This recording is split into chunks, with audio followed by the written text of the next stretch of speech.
কোনো প্রপোজালও নাই যে আচ্ছা আমি শ্রমিকের মর্যাদা দিলাম, এটা কেন তাদের জন্য ইম্পর্টেন্ট আমি সেটা হয়তো একটু আজ করতে পারি। I can go wrong, but এটা আমার ফোরকাস্ট। সেটা হচ্ছে যে এখন মডার্ন ডে অনেক ফিমেল তুমি দেখবা যে তাদের জন্য খুবই সম্মানজনক পেশা হয়ে গেছে, কিন্তু ভেতর দিয়ে প্রস্টিটিউশন। তুমি প্রায় মানে প্রচুর ইউনিভার্সিটি লেভেলের বাচ্চারা বলো, টিকটকের অনেক আমরা এরকম ইনসিডেন্টস আমরা জানি যেগুলো প্রস্টিটিউশন ইজ ইটসেলফ এখন একটা স্ট্যাবলিশড পেশা।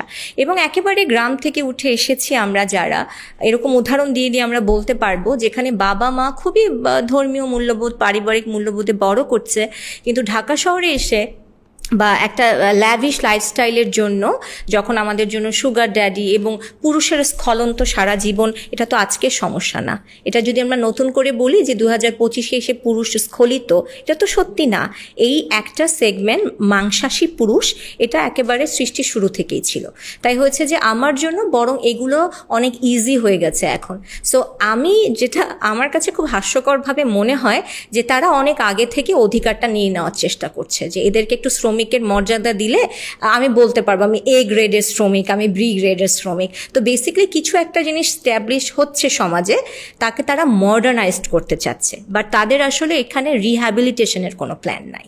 এবং আমরা কখনো এই যে আমাদের হুকআপ কালচারগুলো আছে, এবং আমরা এখন এত পরকীয়ার কথা বলি, তুমি বেশিরভাগ ক্ষেত্রে এখন দেখবে যে মানুষ পুরুষরা মেজরিটি ক্ষেত্রে 35 to 45-এ যখন মিড লাইফ ক্রাইসিসে যায় এবং একটা ম্যারেজ যেটা 18-20 বছর ধরে চলছে, একটা নোভেলটি লুজ করে, we know everything about each other, এবং এই সময় তাদের স্ট্যাটাস হয়, টাকা পয়সা হয়, এবং the level of female attention এই সময় তারা হঠাৎ করে পায়। এবং ফিমেল অ্যাটেনশন এত অ্যাডিকটিভ, পৃথিবীর কোনো মাদকের এত শক্তি নাই যেটা এটার আছে। তো হচ্ছে কি তখন দেখবা যে যত ধরনের পরকীয়ার ইনসিডেন্সেস গোয়িং ফ্রম 20 to 25-এর মধ্যে, এবং এপাশে পুরুষটার বয়স তুমি দেখবা 35, 45, 50, 60, 70। সুগার ড্যাডি বলো, যাই বলো, যেভাবে নাম দাও না কেন, but it's a modern day prostitution.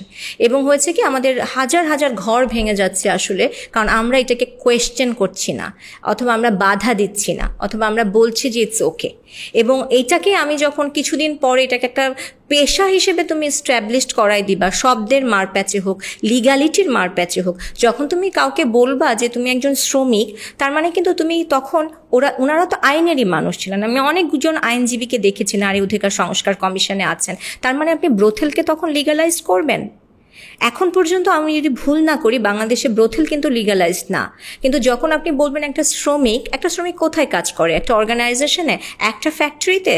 তো তখন কি আমরা আসলে এরকম কতগুলো দাঁড় করাবো যে গুলশানে ABCD ক্লাব আর গোরানে এইটা, অ্যান্ড অল শ্রমিক আর লিগালাইজড অ্যান্ড অল ব্রোথেলস আর লিগালাইজড, এবং তারপরে আপনি বলবেন গায়ে হাত দিলে, দুটো কামড় দিলে এটা রেপ হয়ে যাচ্ছে? আমি আগেই বলেছি আমি কিন্তু ইন্টিমেট, কারণ কি এটা তো কেটে কেটে